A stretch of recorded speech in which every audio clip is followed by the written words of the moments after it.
Hello guys, welcome to my YouTube channel. আপনারা দেখছেন ST Saiful মোল্লা YouTube channel. দেখুন, আজকের 200 লিটার ড্রামে মাছের খাবার দেওয়ার জন্য এই যে ছাদে উঠছি। 3তলা ছাদের উপরে ড্রামটি আছে আমার। এই দেখুন, আমার বাড়ির পাশে মসজিদ, গোয়াখালী জামে মসজিদ, এটা গোলাবাড়ি পেট্রোল পাম্প। দেখুন, এইটা আমার 3তলা ছাদ। মাছের দানা খাবার দেওয়ার জন্য যাওয়া হচ্ছে।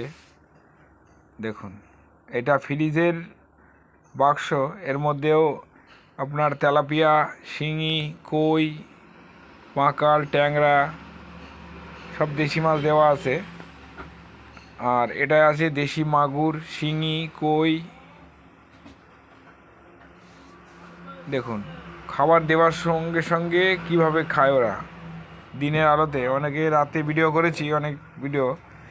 দিনের আলোয় ভিডিও দেখুন, কত সুন্দর মাছ খায়। দেখুন দেখুন, ওই জলই দেওয়া হচ্ছে গাছগুলোতে। লঙ্কা হয়েছে, দেখুন কত সুন্দর লঙ্কা।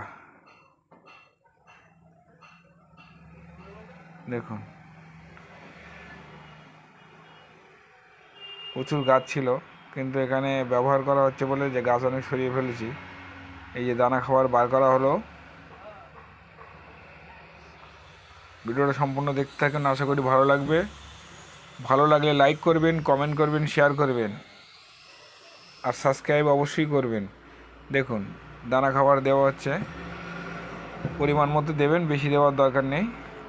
দানা খাবার দেওয়ার সঙ্গে সঙ্গে দেখুন, মাছ বুঝে গেছে যে খাবার দেওয়া হচ্ছে। দেখুন, মাছ চলে আসছে, দেশি শিঙি মাছ চলে আসছে। দেখুন, আর এই যে কচুরি পানাগুলো দেওয়া আছে, এই কারণে জল খুবই কমই নষ্ট হয়। দেখুন, মাগুর মাছ, দেশি মাগুরও খাচ্ছে। দেখুন, কোনো ভয় নেই। এই দেখুন, দেশি মাগুর, সুঁড় দেখা যাচ্ছে। দেখুন, এটা কই মাছ, দেশি কই। দেখুন কিভাবে খাচ্ছে। বাড়িতে আপনার যদি 200 লিটার ড্রাম থাকে, আপনি বানিয়ে রাখতে পারেন। আপনার ভালো লাগে, এগুলো করতে ভালো লাগে। দেখুন, প্রচুর মাছ চলে আসে, কিন্তু দুবার খাবার দিলাম, খাবার অর্ধেক হয়ে গেছে। দেখুন, একবারে কতটা করে খাবার নিয়ে চলে যাচ্ছে।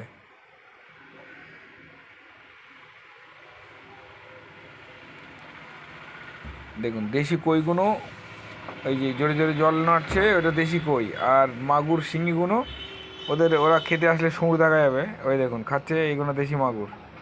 এই যে স্লোলি খাচ্ছে যেগুলো, এগুলো দেশি মাগুর। নিচে ঘুরছে, দেখুন জল।